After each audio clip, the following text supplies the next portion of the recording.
Welcome back. कसे आहात तुम्ही सगळे? आय होप की तुम्ही सगळे मस्त असाल, मजेत असाल आणि स्वतःची काळजी घेत असाल. तर आज मी तुमच्यासोबत माझं मॉर्निंग रुटीन शेअर करणार आहे. प्रत्येकाचं मॉर्निंग रुटीन सेम राहत नाही आणि प्रत्येकाच्या घरातली कामेसुद्धा सेम राहत नाही. तर माझं सकाळचं मॉर्निंग रुटीन मी बरेचदा तुमच्याशी शेअर केलेलं आहे. पण सुट्टीच्या दिवशी माझं मॉर्निंग रुटीन कसं असते, हे मी डिटेलमध्ये काही तुमच्याशी शेअर केलेलं नव्हतं. तर म्हटलं चला, आज तोच व्हिडिओ आपण बनवूया. तर पहिले तर आज सकाळी आम्ही लेट उठलो, नाहीतर माझं 6:30 वाजेपर्यंत उठणं होऊन जातं आणि मिस्टरांचा टिफिन आणि नाश्ता सगळं 8:30 वाजेपर्यंत होऊन जातं. तर सुट्ट्या असल्यामुळे सगळं निवांत होतं, तर त्यामुळे मस्त आरामात उठलो. 7:30-8 वाजेपर्यंत उठलं. त्यानंतर मग कामं आवरायची होती फटाफट, कारण भूक वगैरे तर सर्वांना लागते आणि मी जर उशिरा उठली आणि माझ्या पाठीमागेच हे दोघं उठले, तर मला खूप अशी घाई होऊन जाते, कारण घरसुद्धा आवरायचं असतं आणि हृदयाचं पण नाश्ता वगैरे सगळं तिला जे काही आहे लागतं ते सगळं द्यायचं असतं. नाहीतर मग हृदयाचं रुटीन चेंज होऊन जातं. म्हणजे ज्या तिच्या वेळा फिक्स आहे त्या वेळेत तिला मिळत नाही आणि मग तिचं जेवायचं पण मूड नसतं. तर यामुळे. तर सर्वात आधी मी काय केलं, इथे बेड वगैरे आवरायला घेऊन घेतला, कारण पसारा खूप दिसतो. बेडरूम जर आवरून नसली तर बेडरूममध्ये खूप सारा पसारा दिसतो. आणि काय होतं, बाकीच्या रूममध्ये जास्त माझ्या पसारा नसतो, कारण हॉल आम्ही यूजच करत नाही असं म्हटलं तरी चालेल. कारण हॉलमध्ये आम्ही खूप कमी वेळ स्पेंड करतो आणि बेडरूममध्ये जास्त जास्त वेळ आमचा इथे जातो. त्याचं कारण असं, की इथे सगळे हृदयाचे खेळणे आहे. आमचे सगळे कपडे वगैरे याच रूममध्ये ठेवले आहे. इव्हन माझे सगळे कपडे बाहेर वगैरे जायचं वगैरे मेकअप वगैरे सगळं मी याच रूममध्ये ठेवलं आहे. तुम्ही बऱ्याचशा व्हिडिओमध्ये बघितलं असेल आणि बेड वगैरे इथे असल्यामुळे कम्फर्ट आमचा सगळा इथेच असतो. तर हृदयाला जरी आम्ही हॉलमध्ये घेऊन बसलो, तर तिचं म्हणणं असते, की चल हॉलमध्ये, म्हणजे ती बेडरूमला हॉल समजून तिचं सुरू असतं. तर या रूममध्ये जास्त पसारा होतो आणि वरती ज्या तुम्हाला दोऱ्या लटकलेल्या दिसते, तर आता मिस्टरांना थोड्या सुट्ट्या होत्या, तर तिचा जास्त हट्ट चालायचा, की गार्डनमध्ये चला. तिला झोका खेळायला खूप आवडतो. तर झोका खेळायसाठी परत-परत त्या गार्डनमध्ये जाणं आणि दुपारच्या वेळेला खूप जास्त ऊन असते आणि रात्रीच्या वेळेला तिथे गवत वगैरे वाढलं असल्यामुळे आम्ही तिथे एकदम रात्रीच्या वेळेला जायचं टाळतो. तर मग तिचा लहानपणीचा जसा आम्ही जुगाड करून इथे झोपाळा बांधलेला होता, तसंच आम्ही परत बांधलेला आहे. पण खरं सांगायचं असं झालं, ती एक दिवस बसली, खूप जास्त खेळली आणि त्याला बघतसुद्धा नाही आहे आणि उगीच ते लटकल्यासारखं दिसत आहे घरामध्ये पसारा. आणि माझं कसं सुरू आहे त्यांच्यामागे, मला हे काढून पाहिजे, काढून पाहिजे. तर त्यांचं असं म्हणणं आहे, की "तू मला परत बांधून मागशील आणि हृदया पण परत बांधायचा हट्ट करेल, त्यामुळे थोडे दिवस राहू दे." आणि दुसरी जी दोरी असते माझ्या घरामध्ये, 12ही महिने म्हटलं तरी चालेल. फक्त उन्हाळ्यामध्ये त्या दोरीचं मला काम नसते. कारण घरामध्ये कुठेच ऊन येत नाही. गॅलरीमध्ये सुद्धा ऊन येत नाही. तर ऊन येत नसल्यामुळे मी अशी घरामध्ये दोरी बांधलेली आहे. दिवसभर बाहेर दोरीवर माझे कपडे बाहेर वाळले तेवढे वाळले मध्ये. नाहीतर मग मी या दोरीवर रात्री फॅनच्या खाली आणून टाकत असते. तर सकाळी तो सगळा पसारा मला आवरायचा असतो. दिवसभरातला तर मी दिवसभर आवरतेच, पण परत मग सकाळी रात्री खेळणे वगैरे एखादी वेळेस नाही उचलले, तर ते सुद्धा. परत माझी ही जी जुगाडू कपड्यांची रॅक आहे, तुम्ही जर माझे जुने सबस्क्रायबर असाल, जुने व्हिडिओ बघत असाल, तर तुम्ही बघितले असेल, की मी ती जी आपली कांदे बटाट्याची जी बास्केट असते, तिला मी जुगाड करून सिलेंडर होताच त्यावर एक पाट ठेवून तशा पद्धतीने ते कपडे ठेवायची रॅक केली आहे. म्हणजे थोडं तरी ऑर्गनाइज तिथे कपडे होतील आणि नंतर मग आपलं जे काही पसारा आहे तो घरामध्ये कमी दिसेल. कारण कबर्ड पण एकदम फुल आहे आणि जास्त काही मोठं कपाट नसल्यामुळे आणि इथे फर्निचर नसल्यामुळे कपडे ठेवायचा खूप प्रॉब्लेम येतो आणि आपल्याला तर लहान मुलं असले तर कपडे तर आपण घेऊनच येतो, जे दिसलं ते. आणि आता रिसेंटली आम्ही विंटर वेअर एवढे खरेदी केली आहे, की आता ते कुठे ठेवायचे तो सुद्धा मला प्रश्न पडला आहे. नंतर सगळे घरं झाडून घेतले. बेडरूम क्लीन केली. हॉलमध्ये काही पसारा नव्हता. किचन पण मी रात्रीच आवरत असते. मस्तपैकी चहा इथे तोवर उकळत होता. झाडू वगैरे मारतपर्यंत माझा चहा उकळून घेतला. दोघांनी मस्त चहा घेतला आणि हृदया लेट उठल्यामुळे तिचं सगळं लेट असतं. तिचे जे ड्रायफ्रुट्स आम्ही भिजत घालतो, तिला ड्रायफ्रुट्स खूप आवडतात. ती नुसते पण खाते. आपण नुसते दिले न भिजवता तर. पण भिजवून दिलेले चांगले राहतात थंडीच्या दिवसात. तर तिला मी भिजवून दिले होते. तर ड्रायफ्रूट खायच्या आधी तिचं दूध पिऊन झालं होतं म्हणून तो जो टेबल आहे त्या टेबलवर तिचे दुधाचे डाग तिथे तुम्हाला दिसत असेल. आता तिचं ड्रायफ्रूट खाणं सुरू होतं. म्हणजे मला आठवण राहिली नाही आज घाईघाईमध्ये, कामाकामामध्ये आणि मेन म्हणजे हे व्हिडिओ शूट करायचं असलं तर आठवण राहत नाही मला आणि लक्ष पण राहत नाही, त्यामुळे सुद्धा होतं. नंतर सगळं आवरून झालं होतं. आवरून झाल्यानंतर म्हटलं चला झाडूसुद्धा मारून झाला होता.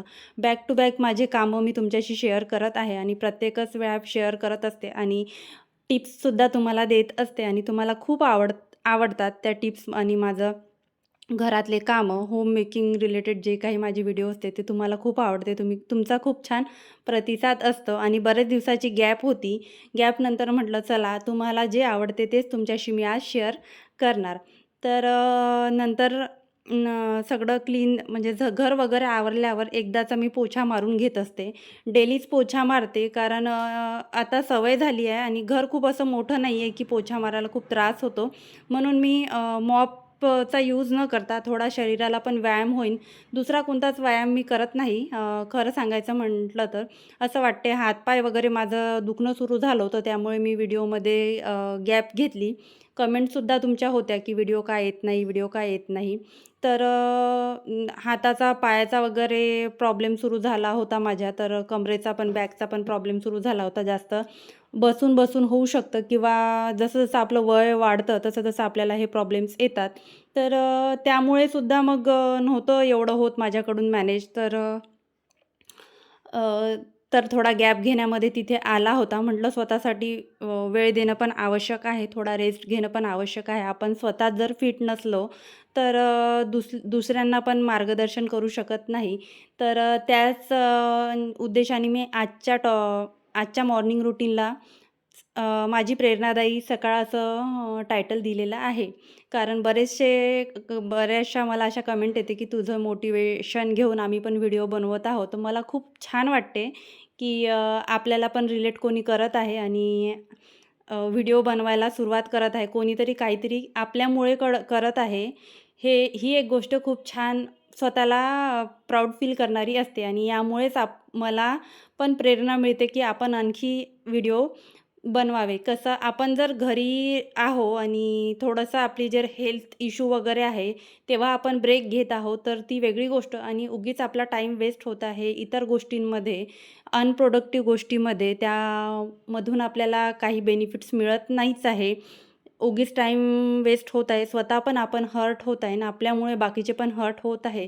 तर त्या गोष्टीपासून आपण दूर राहिलेलं बरं आणि आपले घरातले कामं आणि त्यासोबतच आपण जर काही करत असू, तर ती खूप चांगली गोष्ट असते आणि त्यामधून आपल्या मनालासुद्धा आनंद मिळत असतो.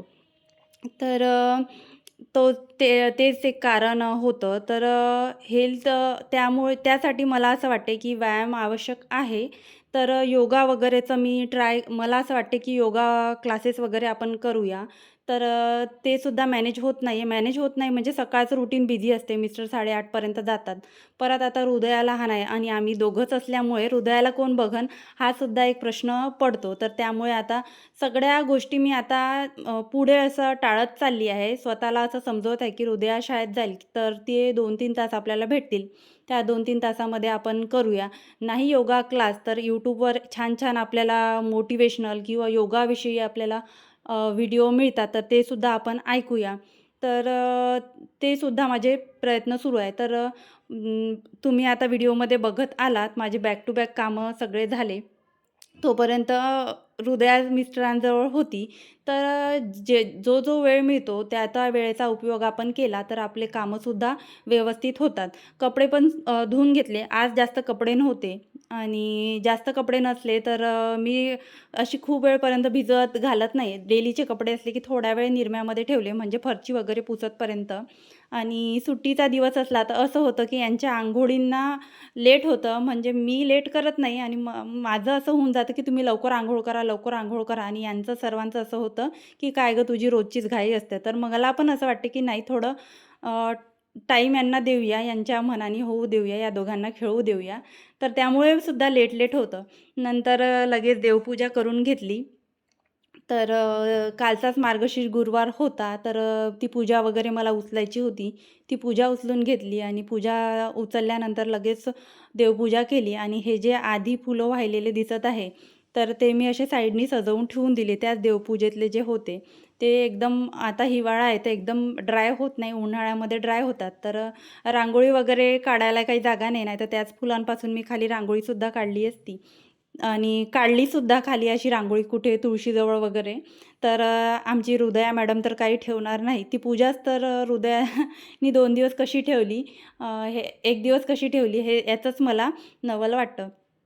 तर काही चेंजेस तुम्हाला घरामध्ये दिसत असेल, थोडेफार चेंजेस माझे झालेले आहे. या काही दिवसांमध्ये थोडेफार मी चेंजेस केले आहे. ते सुद्धा मला कमेंटमध्ये सांगा. तुम्हाला कोणते चेंजेस व्हिडिओमध्ये दिसले, तर घरामध्ये काय चेंजेस झाल्या किंवा कोणते नवीन वस्तू मी घरामध्ये आणल्या, ते सुद्धा मला कमेंट करून सांगा. तर किचनमध्ये आली, देवपूजा झाल्यानंतर आता म्हटलं पेटपूजासुद्धा करणे आवश्यक आहे.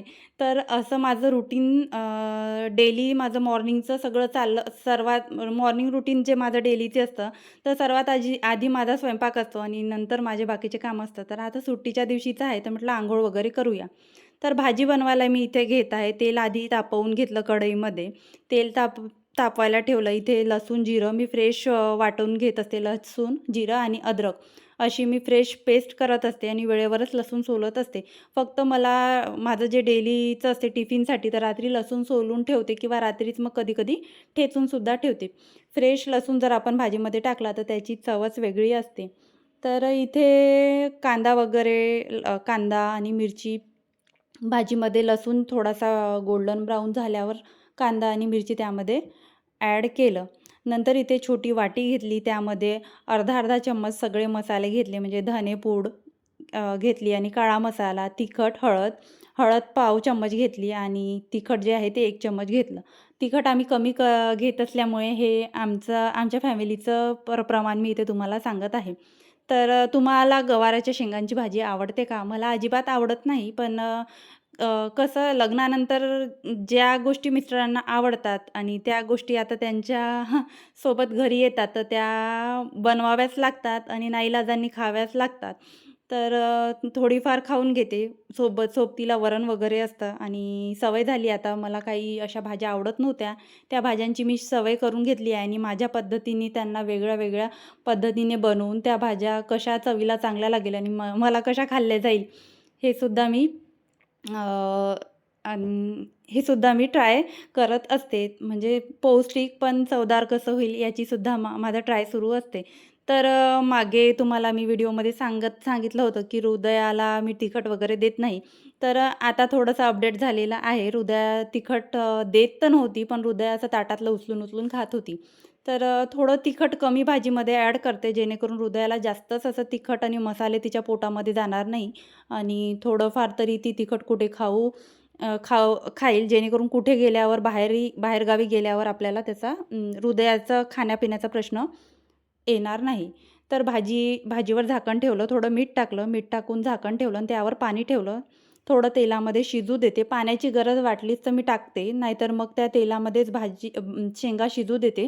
खूप छान होते ही भाजी. अशा पद्धतीने तुम्ही भाजी नक्की ट्राय करा आणि मला कमेंटमध्ये सांगा कशी झाली. इकडे भाजी दुसऱ्या गॅसवर ठेवून दिली, कारण या मोठ्या गॅसवर मला पोळ्या बनवायच्या होत्या. पोळ्या बनवायसाठी सगळी तयारी केली आणि तिकडे छोट्या गॅसवर, बारीक गॅसवर भाजी शिजायला ठेवली. म्हणजे भाजी करपणार पण नाही आणि तेलामध्येच आणि वर जे पाणी आपण ठेवलं आहे झाकणावर, त्यावरच आपली भाजी मस्तपैकी होऊन होऊन जाईल. तर इथे पीठ आधीच मळून ठेवलेलं होतं. पीठ मळून जर आपण आधीच ठेवलं तर पोळ्या चांगल्या होतात. तर हे तर आपल्या प्रत्येकच गृहिणींना माहीत आहे. तर एकदा असं मळून घेतलं. तर अशा पद्धतीने माझं डेली रुटीन आजचं होतं. संडेचं रुटीन होतं आणि तुम्हाला कसं वाटलं ते मला कमेंटमध्ये सांगत चला आणि तुमचे जर काही प्रश्न असेल ते सुद्धा कमेंटमध्ये सांगत चला. हे हे मी प्रत्येकच व्हिडिओमध्ये तुम्हाला सांगत असते आणि तुमच्या प्रत्येकच कमेंटचं उत्तर देण्याचा सुद्धा मी प्रयत्न करत असते. तर कसा वाटला व्हिडिओ कमेंटमध्ये सांगा आणि हो, व्हिडिओ आवडला असेल आणि अशा पद्धतीचे जर तुम्हाला व्हिडिओ आवडत असेल तर चॅनलला सबस्क्राईब करा. चॅनलला सबस्क्राईब केल्यावर लगेच तिथे तुम्हाला बेल आयकॉनचं ऑप्शन मिळतं. ते बेल आयकॉनचं ऑप्शन प्रेस करायला विसरू नका. कारण मी जेव्हा व्हिडिओ टाकेल, कारण गॅप होते, गॅपनंतर मी व्हिडिओ टाकते तर त्याचं नोटिफिकेशन तुम्हाला मिळत नाही.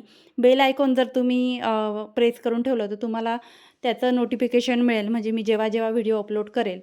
तर इथे हृदयाने पण तिचा छोटा पोळपाट आणलेला आहे आणि तिचं सुरू आहे मध्ये-मध्ये, की मला पोळ्या बनवायच्या आहे. तर तिचा पण छोटा पोळपाट आहे आणि ती पण पोळ्या बनवत असते आणि त्यामध्ये पण तिला तेल हवं असते. जसं-जसं मी करते तसं-तसं ती पण शिकते. आपण म्हणतो ना, आपलं बघून मुलं पण शिकत असते. तर तिला पोळपाटालाच तेल लावून दिलं होतं आणि तिचं सुरू होतं पोळ्या बनवणं. चला भेटूया नेक्स्ट व्हिडिओमध्ये. बाय. स्वतःची काळजी घ्या, मस्त राहा आणि मजेत राहा.